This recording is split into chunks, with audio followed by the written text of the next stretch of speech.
Hey, it's Tuesday, November 19th. Welcome back to Damon Bruce Plus, brought to you by Ike's Sandwiches. Today's live stream being powered by BetUS, and it's awesome having you here. I tell you what, when I click go live, all comments that were in my stream vanish. It like resets it. And I was seeing some interesting questions. Q Jacinto, I saw you asked an interesting question before the show started. Damon, when will you admit Kyle Shanahan just isn't going to get it done? Fair question. Fair question. I would bring it up, but unfortunately it vanishes as soon as I press go live. I hear you.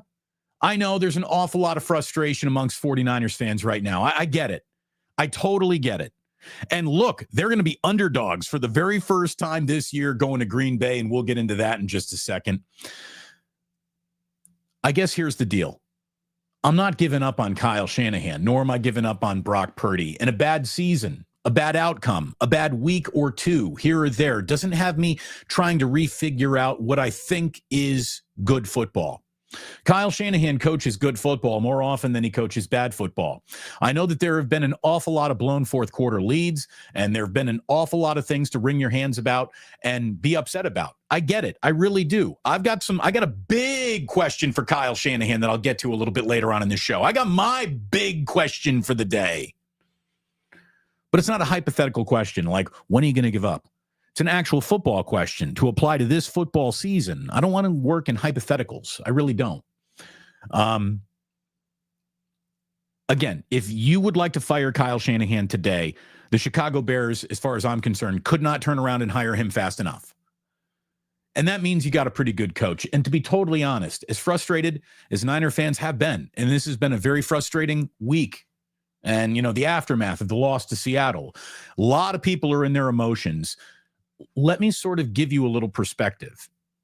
Outside of the Tom Brady Tampa Bay Buccaneer team that won a Super Bowl, outside of the Sean McVay team that won a Super Bowl, and outside of the Kansas City Chiefs, 49er fans should be nothing worse than the fourth happiest fan group in the NFL. And some of you just seem so perpetually miserable that I really don't understand who raised you as sports fans. I know that you think you have some birthright to a Super Bowl, or, tweeting about how much you really want a Super Bowl makes you stand out as a bigger, better fan than the person who's not tweeting that. Newsflash, everyone wants a Super Bowl. Wanting a Super Bowl badly does nothing to make you a special or unique fan. Everyone wants a Super Bowl. One fan base at the end of every year actually gets one. Now, to say that the team that came in dead last and has the number one pick in the upcoming NFL draft had the exact same kind of season as the team that lost the Super Bowl, to me, just lacks all kinds of perspective. Outside of the Kansas City Chiefs, you just had the best half decade there is to have in the NFL. Of course you wanted more. Of course you want to pull the brass ring when you're going around the merry-go-round. But not everybody gets the brass ring. I think Kyle Shanahan gives you a really good chance to pull a brass ring. I think what I know about Kyle Shanahan, to me, is more reassuring as a coach than what I don't know about the next guy who's not even identified. That's just me. That's just me. So I know there's a short out about me yelling. I went nuts on some Niner fans during the watch party show that we had. And look, all I can tell you is that Q Jacinto, is that your name, man? I saw you were writing again in the chat. I haven't seen you since the show started in here, but you asked a very good question. I would have brought it up here, but it vanishes the minute I click go live. But it is great to have you here today. It really is. It's great to have everyone here today. And I'm not about to do the show that's going to circle the wagons of hope around the San Francisco 49ers. As a matter of fact, they're running out of some hope, and they're running out of it quickly. They really are. Las Vegas, as I told you yesterday, still thinks that the 49ers are viable. They've got the sixth best odds to win the Super Bowl at 14-1 right now. And that's with the disappointing season and the disappointing outcomes and the disappointment that we see all around us. I know that Vegas odds aren't exactly a perfect indicator of who is about to win the Super Bowl, but a lot of people still think it's not completely far out of the question. It's probably trending in that direction. Let's be completely honest. And again, that brings us to today's thumbnail. The 49ers, for the first time this year, are underdogs. I saw on ESPN last night they were going off at 2.5. Let me show you this right now. These are live odds on BetUS. And as you can see on BetUS, the 49ers are getting a point, not 2.5. So I'm just telling you, if you think the 49ers are going to win this game, bet on them. I mean, don't take the points. How much are you getting? 1 point? Just take it on the money. I mean, it's just, if you think the 49ers can win this game, bet on them. If you don't think they can win this game, lay off. There's my professional gambling advice. And me, I got to be honest, I would be laying off this week, especially with the news that right now Brock Purdy is dealing with right shoulder soreness. He's day-to-day. I'd be very surprised if he didn't go in the game. Nick Bosa, however, has a left hip and an oblique, and his status is way up in the air for an appearance in Green Bay, and I would not be betting on the Niners to win any game that Nick Bosa was not playing in.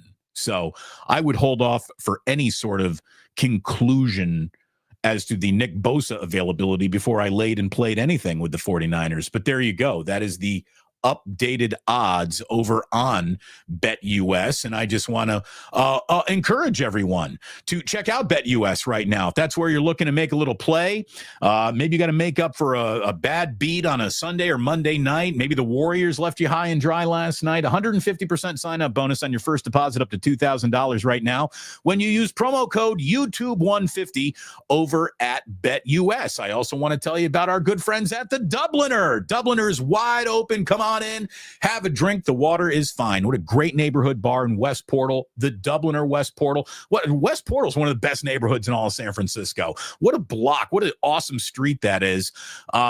Get yourself to the Dubliner West Portal. Tell Kenny we said hello. Tell him that the Damon Bruce Show sent you. Go in there, have a great Guinness, little shot on the side, little Boilermaker to get you going. Great place to watch a game in the evening. Stop on by, decompress after work. It's everything you could ever want in a bar. The Dubliner, dare I do say, is perfect. And speaking of perfect, my man Ike is serving perfect sandwiches. But if you don't mind me saying, there is one more perfect than all the rest. And I don't do this nearly often enough, as often as I should. And that is show you what people click on saying, yes, we like that. Food porn. There I am. Don't I look delicious? How many of you, men, women, questioning in between? I don't care what you are. If you're in my audience, you're one of us. Put me in your mouth. Look at me. I'm delicious. Now, the only thing I would do different than what you see in that picture, I would say no tomatoes on mine. I don't want any tomatoes on my sandwich. I would also get it on French bread or sourdough, not Dutch Crunch. I don't like the way Dutch Crunch messes with the roof of my mouth. I think it's too absorbent of a bread. It soaks up the sauce that I want trickling down to the meat and the onion rings. So I'm not a big Dutch Crunch guy. I like the French soft roll. But the steak sauce, the beer batted onion rings, the provolone, you need all of that on there. I like to add jalapenos and red onions, extra Godfather sauce, and that's usually my go-to Damon Bruce order. I am delicious. Ike wants me in your mouth. Order a Damon Bruce today and do it on the Love Rewards app. Make sure you sign up for that app. You get a free sandwich when you sign up. You get prizes with every purchase, much more, including a chance to win a trip to New Orleans to go to a little game we like to call a big game at the end of the year. I actually can't technically say it, so you know what I mean. You know what I'm talking about, that's for sure. There you go. Thanks so much to all of our sponsors. You want to go ahead and help this show out? Patronize my sponsors if you would, please. And I don't mean patronize them by patting them on their head. I mean, do business with my sponsors. Order Ike's for your entire office. You're in charge of office catering? Check out Ike's. Your office needs to go get drunk? Check out the Dubliner. Your office needs to start hitting parlays? Check out BetUS. Oh, let me put the BetUS banner back up too. They like that when it runs. There it is throughout the entire show. You support this channel. Thanks as always for super chats. Always support that very, very much. And I'm just going to tell you right now, hitting like and subscribing to the channel is how you really, really support things. You can support this show by hitting that like button. Makes the algorithm push it through YouTube. You go ahead and hit that subscribe button. The audience grows. You hit that notify button. You know when we go live. And when we go live, hopefully you want to be here. Cheers to all of you. By the way, let's take a look. Sip of the day. Right there. Perfect temperature. I've been setting this entire morning up around that sip of the day. I'm so glad that it has absolutely paid off. Again, look, I'm not here to start doing Niner Packer pregame or gambling pregame or anything like that. This team, this season, and going to Green Bay with question mark around Bosa and Purdy being listed as day-to-day right now. The whole thing to me screams layoff. Remember, sometimes the best bets you make are the ones that you don't place. So I need more information for this one before we start reaching any boastful conclusions. I'll say this, without Nick Bosa, though, how are they going to win this game? I could imagine just Jordan Love having all day to throw the football and the Packers just opening up all kinds of holes against this defensive line if Nick Bosa is not going. I mean, it's going to be hard to think that the 49ers could win any game without Nick Bosa, much less a tough road game in a tough environment against a pretty good opponent. And look, I began the show by trying to respond to a chat message I couldn't even read to you because it resets when I hit go live. It's a bad week to try to even defend Kyle Shanahan, right? But he is still a really good head coach. And you got to believe me, even if you don't. Just, sometimes you got to place a little faith in Uncle Damon. He might not be perfect. Your expectation of having a perfect coach is where the where the disconnect is, though. Like, if you can't recognize how pretty damn good Shanahan is at this, even through frustrating losses, I think you've lost the plot a little bit. So come back here. I'll be your narrator. I'll get you back on script. Now, if you just have made up your mind and saying, Damon, I am not interested in hearing anything again about what Kyle Shanahan is about to do for me. I've seen 8 years. I'm officially not impressed. And what bothers me the most about this guy is how stubborn he can be in some of his actions. Well, here's my biggest question for Kyle. And this is what is driving me the most nuts about him. And this to me is even worse than blowing late leads. He's blown 3 late leads. They've all come against NFC West opponents. It was the Rams back in week 3, Arizona back in week 5, Seattle at home, obviously, in week 11. These are frustrating developments for sure. But hey, that's football. Good football teams lose football games all the time in this league. And it is, the other opponent who you're not in control of dotting its I's and crossing its T's in real time against you while you're struggling printing the alphabet. So that's football. And you all know, you're all smart enough to know this is an any given Sunday league. And so what does that mean? That means no matter what you think about this opponent coming in, anyone in the NFL could beat anybody else in the NFL today for sure. Bet on it. Like the Carolina Panthers could beat the Kansas City Chiefs today. Doesn't seem likely. Doesn't seem like the odds are ever going to be in Carolina's favor. But that outcome is a possibility. And I know it and you know it. And that's the truth. So losing a game, blowing a lead here or there, that's called the price of doing business in the NFL. That's football. My single biggest question, though, that I have for Kyle Shanahan, if Larry asked me, Damon, what question should I ask Kyle Shanahan this week? Oh, I got my answer. Here it is. Well, before I ask Kyle Shanahan this question, let me ask you this question. What would you do if you knew you had two really good running backs, what would you do? I'm guessing an awful lot of you in your own head, or maybe even out loud in front of your laptop, your computer, are saying, I would play both guys. I would too. Why doesn't Kyle? I don't understand it. I really do not understand it. Like, Jordan Mason wasn't just having like an okay year.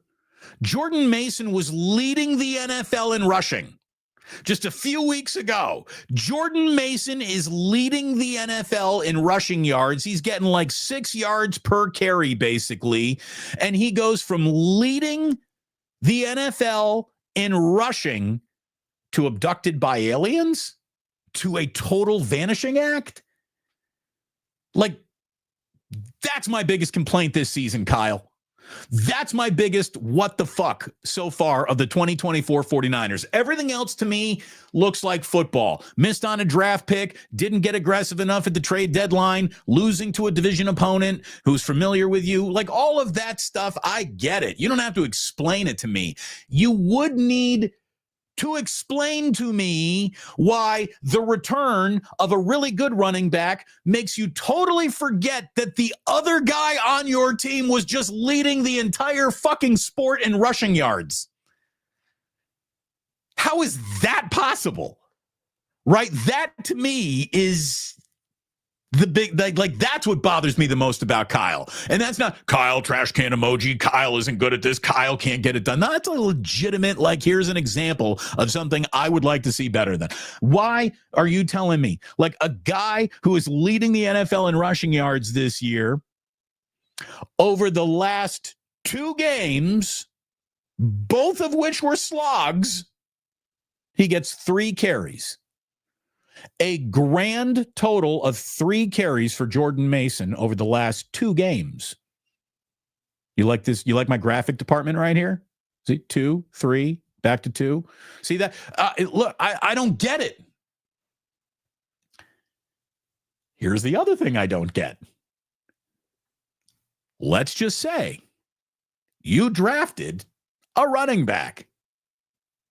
And after a certain degree of, trying to fit a square peg into a round hole, after a certain degree, we've got ourselves a decent emerging running back in Isaac Guerendo, who just had an October that says, hey, maybe you have found a little something here in Isaac Guerendo who can help you win games.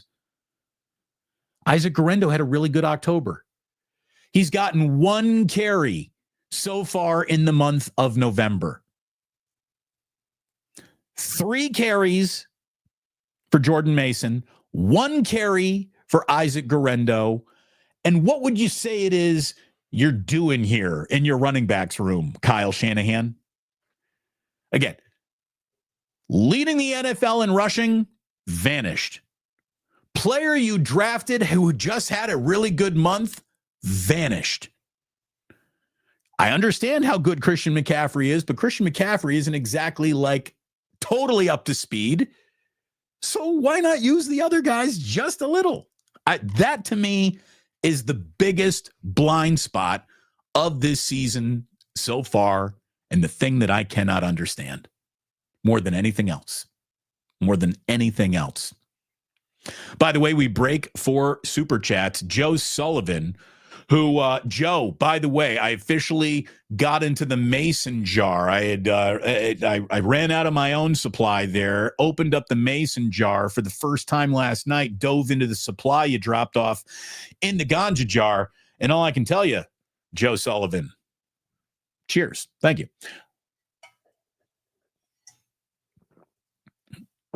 He says, Damon, some years this team just feels snake bit. Sadly, it feels like that this year. Like and subscribe, everyone. D, here's $5 for some papers. Thank you. Thank you very much. I mean, look, there are all kinds of indicators that it wasn't going to be your year.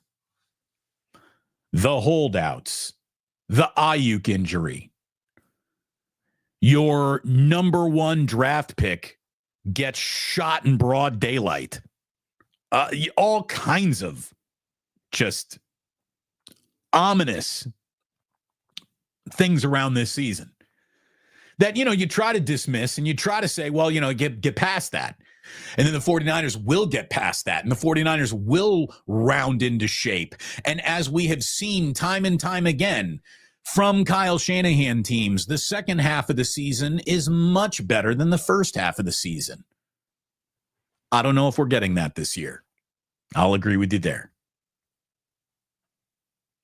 Cheers, DB. Love you, brother. Love you, Joe. Thank you very, very much. Tobin, 59 snaps for CMC. It is a little ridiculous, right? Over 2 weeks? Oh, no, that's not over 2 weeks. That's just last game. City Burt. Word is Balky may survive. How? He must know how to kiss the ring. Let me tell you, he's a football guy. Football guy.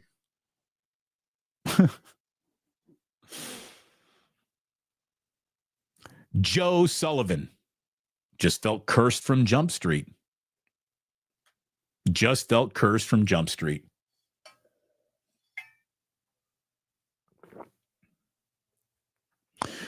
Sonoma Scanners advertising narcotics. I'm reporting you. Well, you're watching over on X, and X asks me every 15 minutes if I want to buy Cheech and Chong's gummies. So good luck trying to get me in trouble for talking about weed over on X, Sonoma Scanners. By the way, if it's legal, is it a narcotic?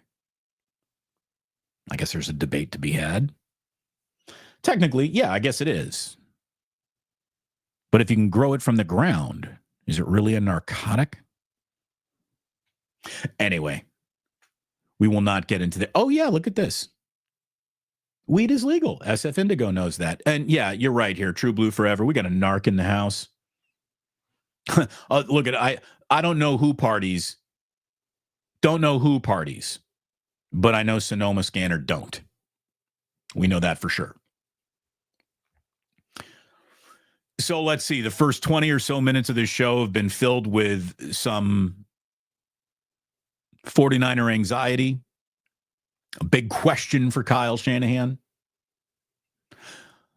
Let's get to the one thing that absolutely is going right this year for the San Francisco 49ers.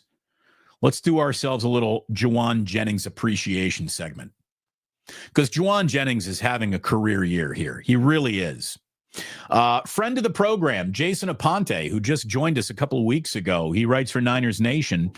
Against Seattle, Jennings had 10 catches, 91 yards, and a touchdown. And Pro Football Focus graded Jennings as the highest offensive player for the Niners last week with an 82.1 overall grade.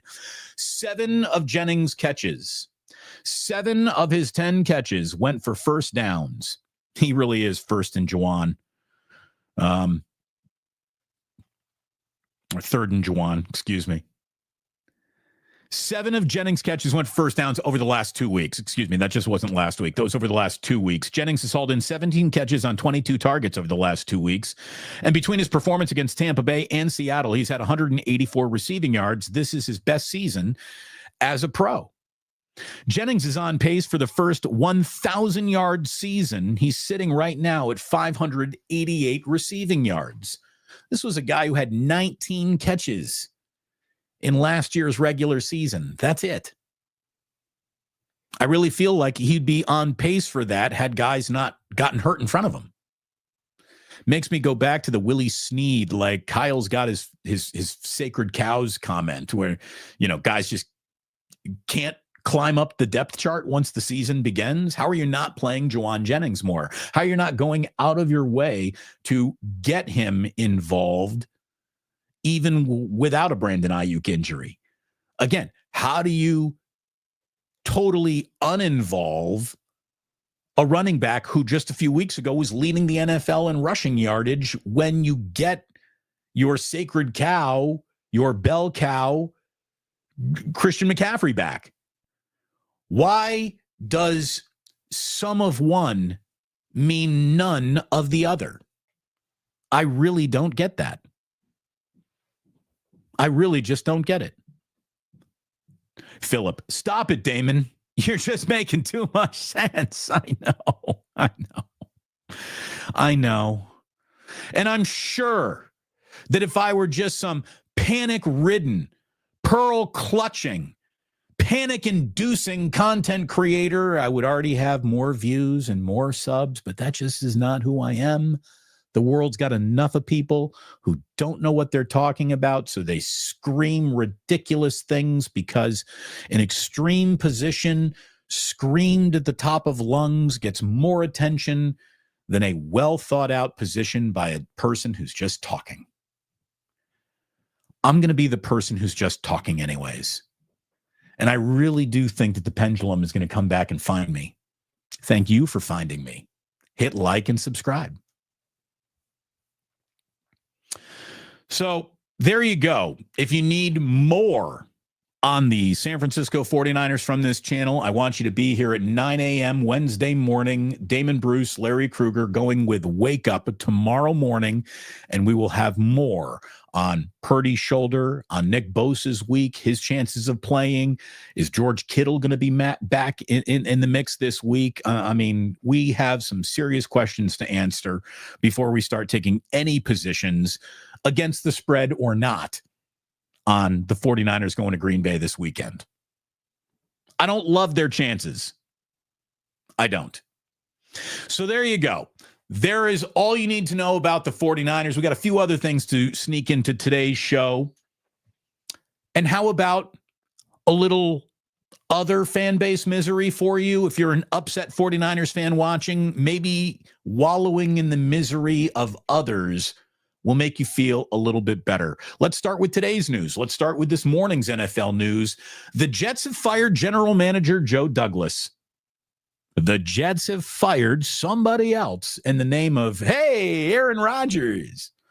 I really wish we could all hop in a time machine and go back to the day that I'm sure Joe Douglas and Robert Saleh were somewhere inside the Jets facility high-fiving each other because they had just made the decision. We are walking away from Kevin Wilson. We are going to go ahead and we are signing Aaron Rodgers. We are going to ignite Jets mania in New York City at a level of anticipation that has never preceded a single season of Jets football, not never.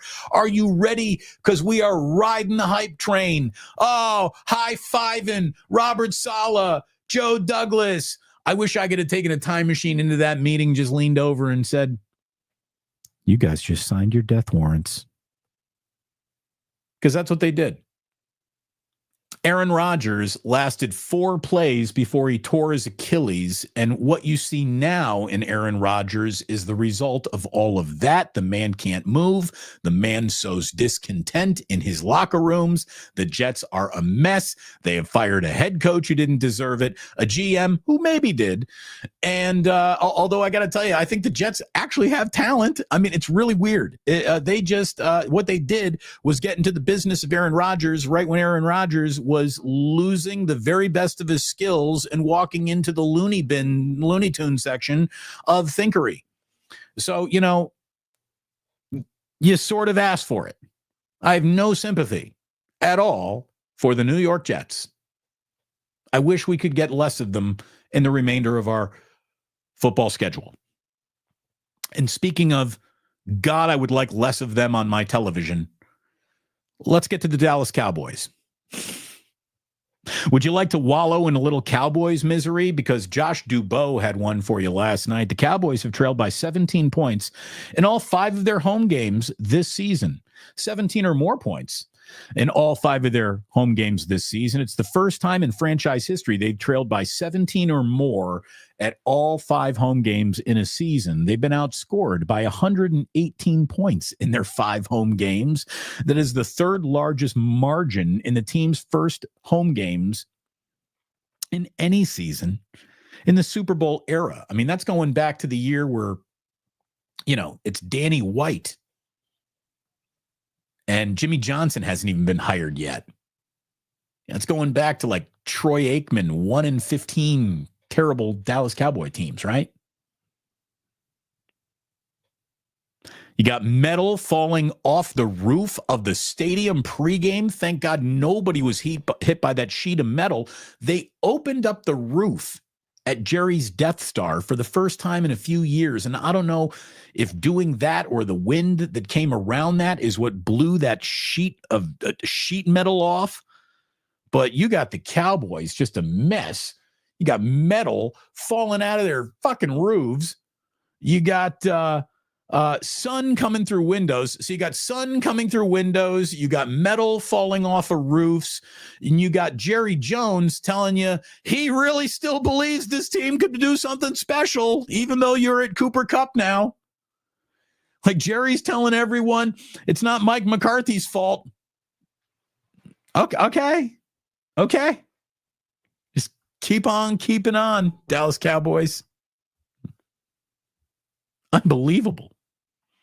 Yeah, a piece of metal fell at the Death Star, Rockin' New Era 84, right off the roof, came like floating down like a leaf, this piece of sheet metal. Now, had it actually hit somebody, I don't know how heavy it was. Maybe it's not heavy at all. Maybe it wouldn't have done any damage. It could have also come down and been sharp enough and decapitated somebody. I don't know.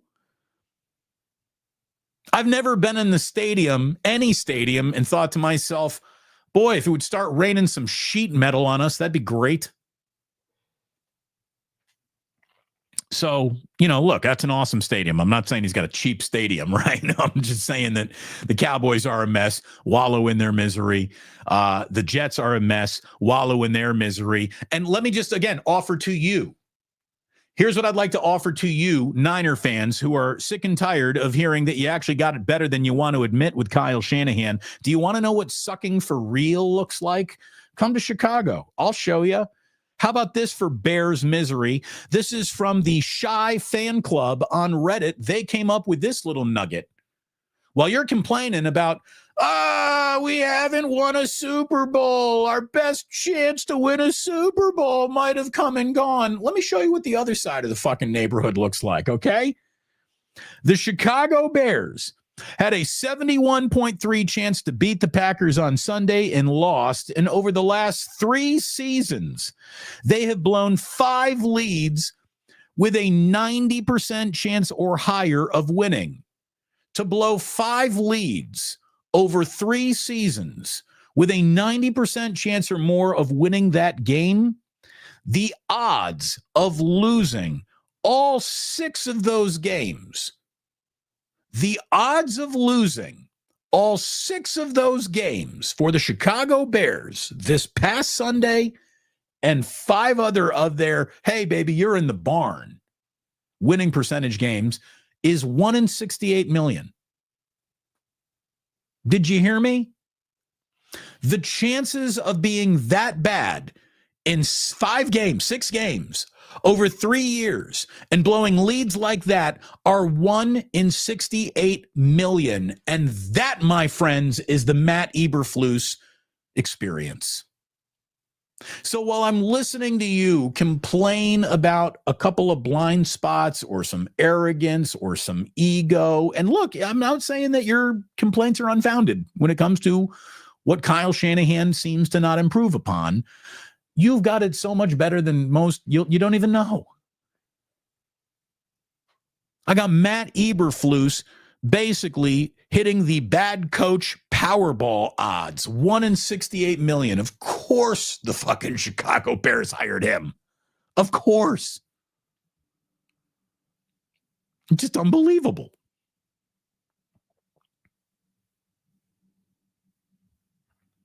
Can we flex the Cowboys off of Thanksgiving, please? No, Mark, I think that's protected. I don't think you can flex the Cowboys. I don't think you can flex the Cowboys out of their Thanksgiving game, and I don't think you can flex the Detroit Lions out of their Thanksgiving game. Not that anyone would want to do that anymore, but just look at the last 7 decades of football. If they could have been moved, they would have. So, no, I don't think so.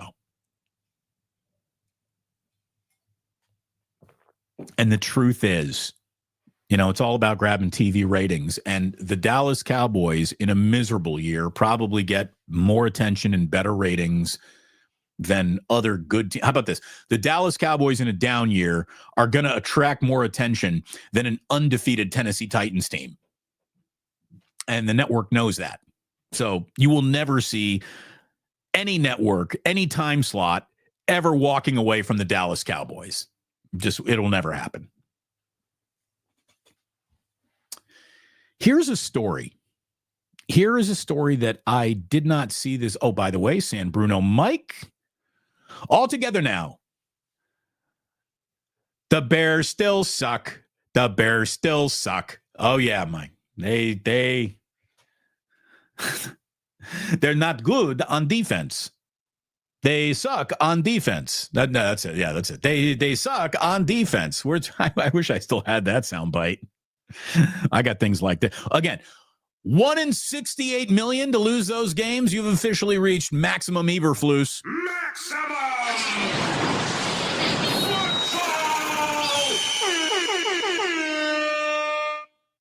Yes, SF Indigo. They sucked at defense. It was the Latvian play-by-play guy talking about the Lonzo Ball or LaMelo Ball or one of the balls, the lowest dangling ball. Here's a story that didn't get nearly the attention that I thought it would. I just saw this. I had to double check, and I'm like, is this real? Is this true? Did this happen? And I'm actually surprised that it doesn't happen more, because if there's one thing we know about professional athletes is there's no way that they are home when they're playing a game. I mean, think about it. If you'd like to know where Patrick Mahomes is going to be over the course of an NFL season, all you got to do is look at the Chiefs' schedule. And I don't know about, Saturday through Friday, but I know where he's going to be each and every Sunday. And that's going to be in an NFL stadium, which means he ain't going to be at home. Patrick Mahomes and Travis Kelce's homes were broken into last month during Chiefs games. I'm surprised this isn't a bigger story. I just found out about this. Had this happened to a player who lived in San Francisco, by the way, it would have led to CBS Evening News. Seriously. People love to shit on San Francisco, tell you that our beautiful city is like, fucking a hellhole. Which it's not. It's not Haiti here in San Francisco. It isn't. Had this happened in San Francisco, again, it would have led the evening news. But the AP reports that the homes of Chiefs quarterback Patrick Mahomes and tight end Travis Kelce were broken into within days of each other last month. The break-ins, which were first reported on TMZ, happened just before and the day of the Chiefs' 26-13 home win over the New Orleans Saints back in October of this year. Kelce's superstar Taylor Swift, by the way, was in the stands. It's not like she was at home waiting for him, but somebody realized, like, hey, I know where the Chiefs ain't at home. Let's go break into their homes. It's sort of like small towns during high school football Fridays. High school football Friday nights in small Midwestern towns means you basically have the run of Main Street to yourself. You could break into every business on Main Street because everybody in town is at the local high school football game in small towns on a Friday night, on a Saturday afternoon, on a Saturday morning. I think that, the way that we say, if you go out of your way to, do wrong against somebody, that it might drift into the realm of a hate crime. I think that there should be like extra punishment attached to breaking into someone's home. If you're breaking into someone's home because you know that someone is a professional athlete and not there, like that needs to be bumped up to hate crime. Maybe just call it hater crime. Like you're a straight up hater on a dude if you're going to break into his home when you knew he's playing a game. Like that's shady as hell. I think this is also a cautionary moment. Like, hey, what have you learned? NFL players, while you're playing a game, you probably should pay somebody to sit at the end of your driveway and make sure nobody breaks into your home. Gated community. I guarantee you that Patrick Mahomes and Travis Kelce live in gated communities. They broke into the home in the affluent suburb of Leeward. just over the state line in Kansas. So there you go, Missouri. You're off the hook. This is a Kansas problem. But isn't that something else, man? Isn't that something else? This guy's playing a game. I'm going to break into his home. In terms of criminal strategy, it's not the worst I've ever heard of. It's definitely not the worst. Let's see. We had the Warriors clipped in Los Angeles last night. A terrible, sloppy game out of the Warriors. A bad night from the floor. A bad night from the free throw line. Too many turnovers. And still, with all of that working against the Warriors, like the Warriors were going out of their way to help the Clippers beat themselves last night. Gary Payton had a look to tie it up at the end of the game. They somehow managed to close that game to a one-possession game, and that is a game that 10 out of 10 times last season the Warriors lay down and die in. Scrappy Golden State Warriors. They've had 3 losses this season. 2 of them have come against the Clippers now, so maybe the Clippers got their number a little bit. Having said all that, the Warriors were 9 of 19 from the free throw line. They might have been held to a season low in total points, but when you miss 10 free throws in a 3-point loss, that stings. That's really not the Clippers having your number as much as you blew it at the free throw line. The Warriors blew it at the free throw line last night. They should have won that game. Again, they've lost only 3 times all year, twice to the Clippers now. They host Atlanta tomorrow night at Chase. I got to tell you, as frustrating as that game was, they are entertaining, man. The Warriors are really, really fun to watch.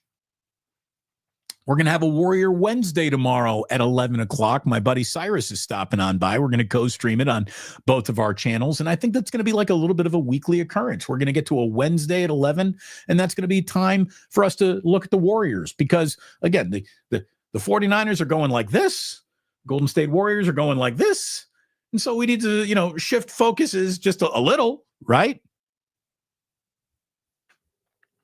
Steve says the Clippers are in the Warriors' head. They need to beat the Clippers once. I think they will. I think they will.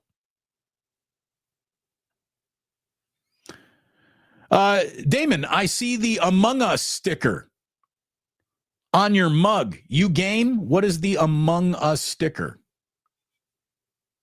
I don't even know what's the monk. I don't know which one you're even talking about. These are all fish related. These are all like fish stickers.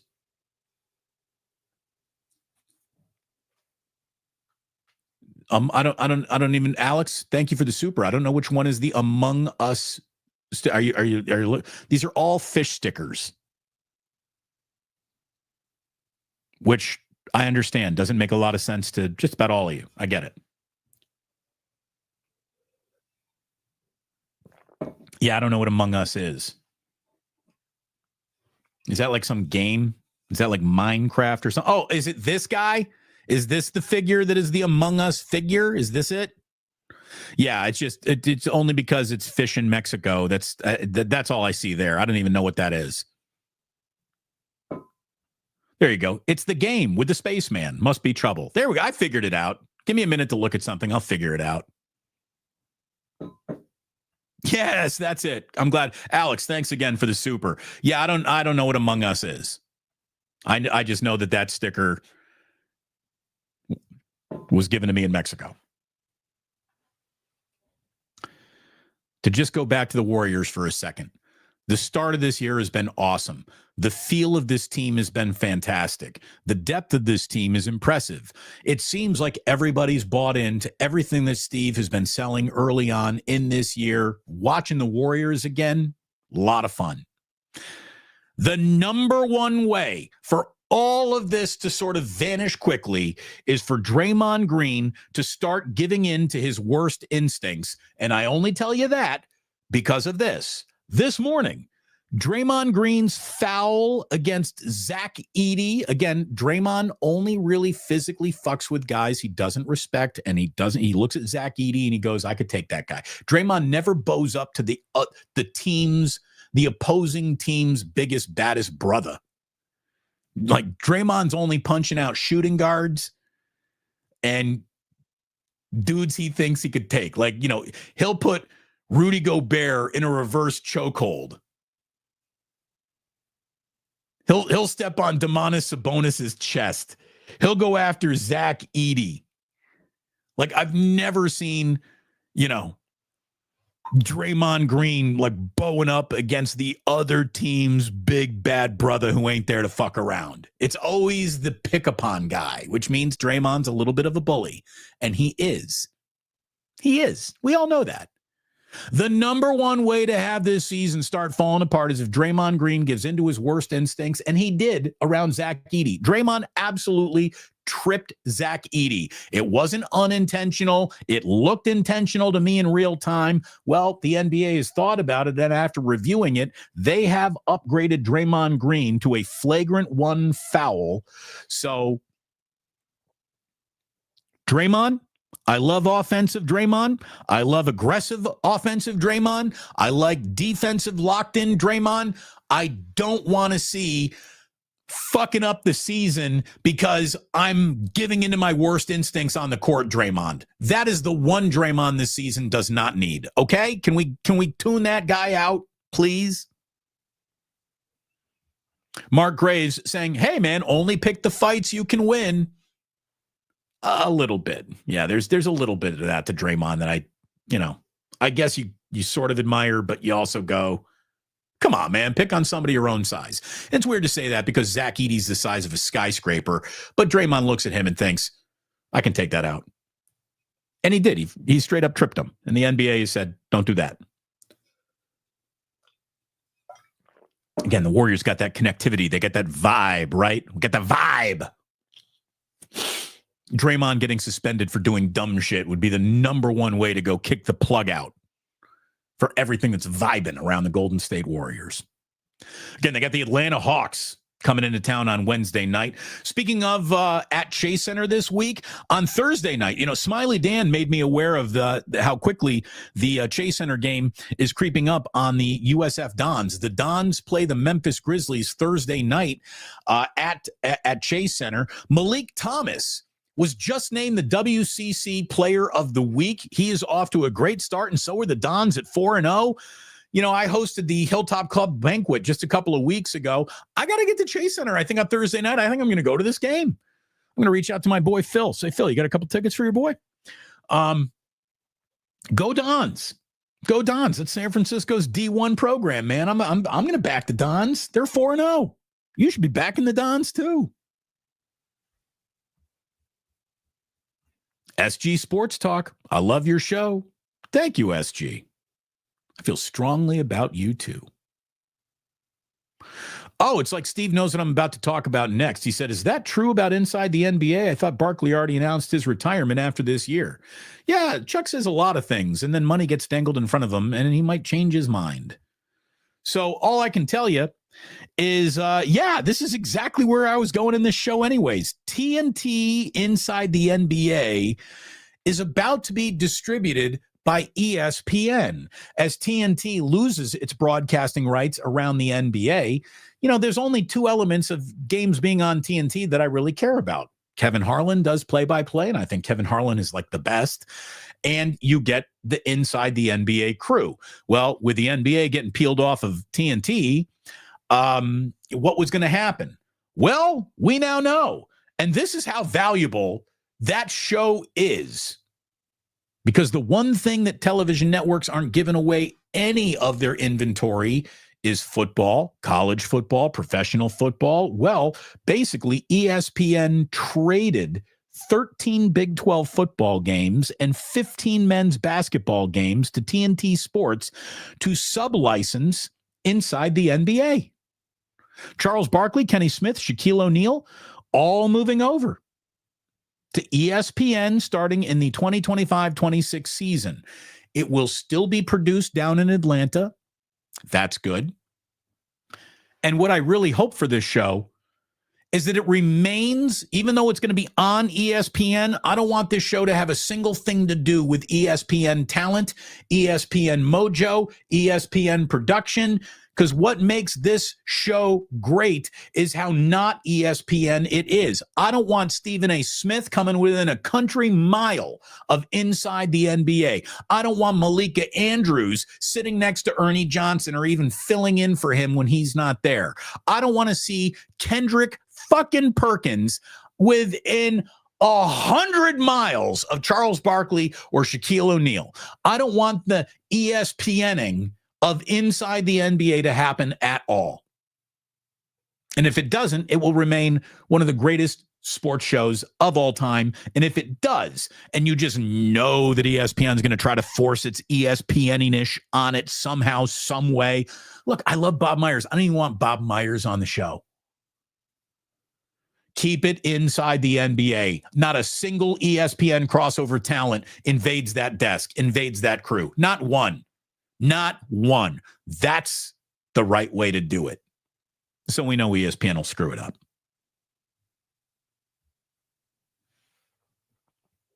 And by the way, about to get to today in history. One more thing for you here. Speaking of, what are you doing tonight? Very interesting game tonight in the NBA. There is only one team in NBA history that has ever started 16-0. Your Golden State Warriors. The Cleveland Cavaliers are 15-0. And tonight, they're taking on the Celtics in Boston. And a 15-0 basketball team is getting 5.5 points tonight.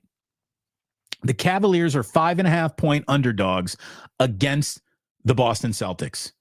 Again, they are 15-0. It's the second best start in an NBA season in NBA history.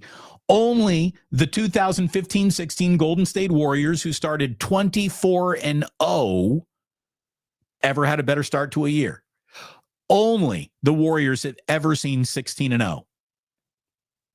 We'll see if the Cleveland Cavaliers get to 16-0 tonight. And again, if you're a betting man or woman, a team that is off to a historical pace start is getting points tonight. 5.5 points. I will take 15-0 and 5.5 and say, yeah, good luck against anybody. Sure.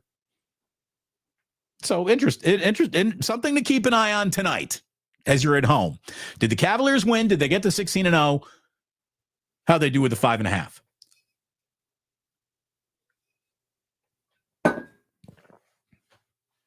It is officially time for Today in History.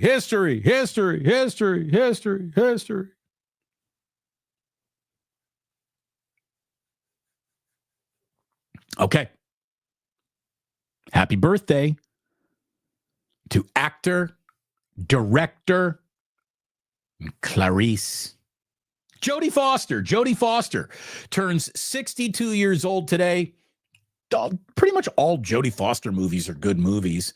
But that movie Nell, where she plays like a woman who was raised by trees in the forest, that was bad. But everything else Jodie Foster does is really, really good.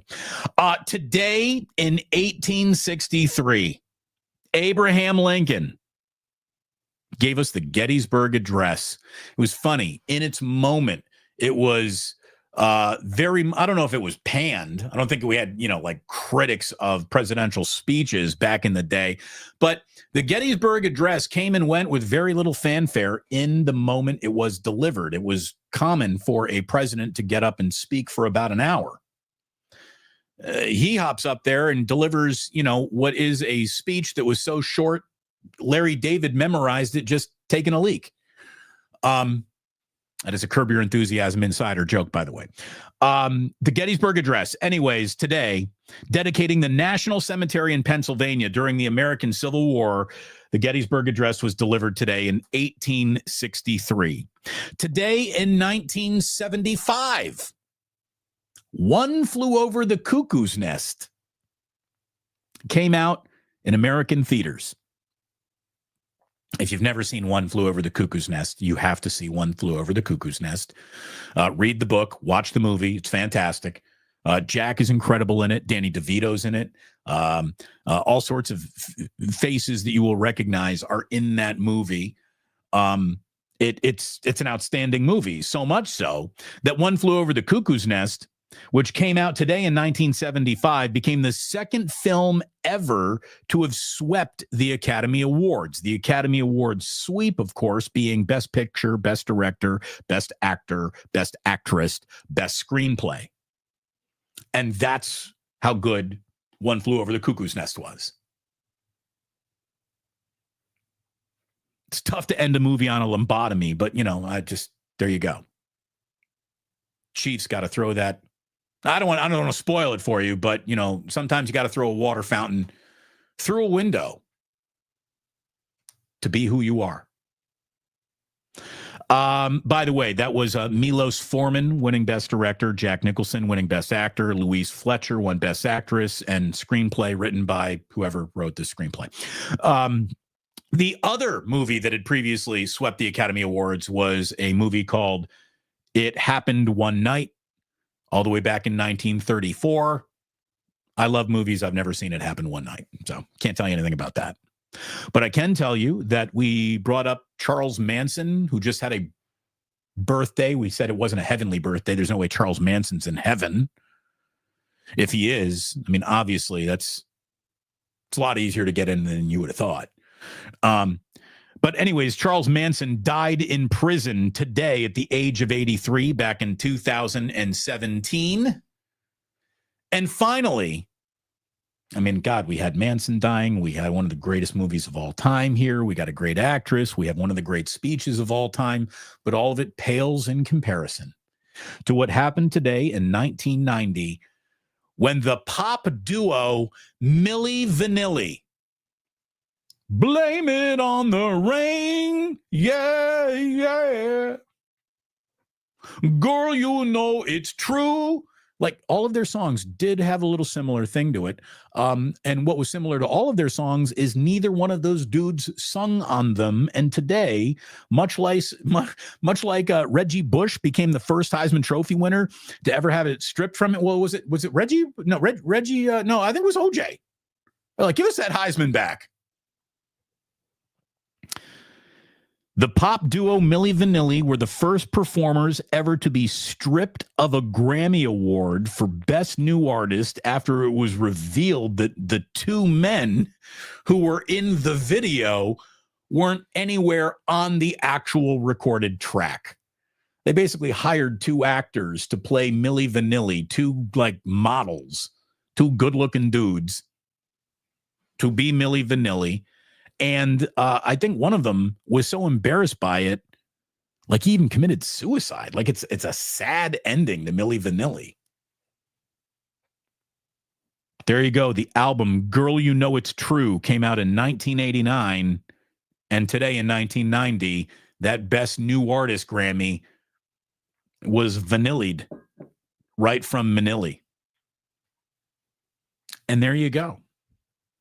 That is today's show. I certainly hope that you enjoyed it. Thank you so very much for being a part of this one. Thank you very much for, again, liking this show, subscribing to this show. To those of you who have offered up super chats and have tucked a little cash in the ganja jar today, we say thank you very, very much for that. Let me show you how sexy I am. Forget this. I want to show you this. There I am.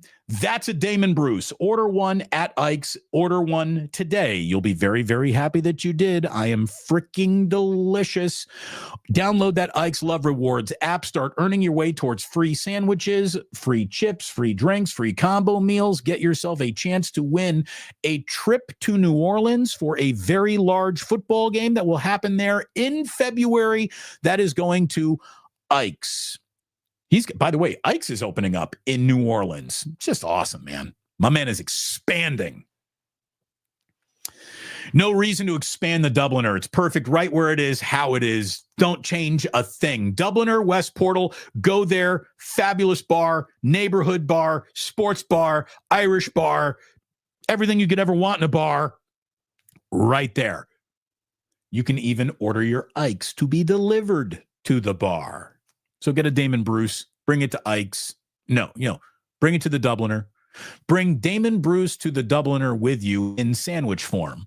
Or maybe you join us there for our next Plus Mania, and you'll be joining the real living Damon Bruce at some point in time. And again, as always, we're brought to you by BetUS, 150% sign-up bonus available when you use promo code YouTube150 for your first deposit up to $2,000. And make sure you lay off 49ers Packers until we have more information of who is actually playing in that game. What is this? There is 95-7. Is Damon going back? No. The 95-7 was selected long before Damon left 95-7 the game, and it's on too many menus for Ike to go changing it. SG, you're like, dude, 1,430 calories? Yeah, I'm not a light lunch. Look at me. Does anything about me scream low cal? Of course, my sandwich does not either.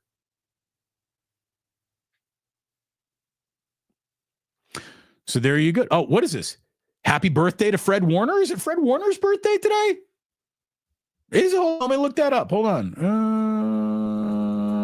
Fred Warner, birthday, 28 years old on November 19th, which is today, Junior. Thank you, SG Sports Talk Channel, for getting that one in here. Sporticus, Damon's got 3 rings.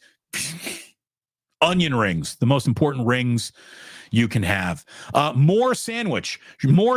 How about this? More sandwiches. We will show you more and more sandwiches.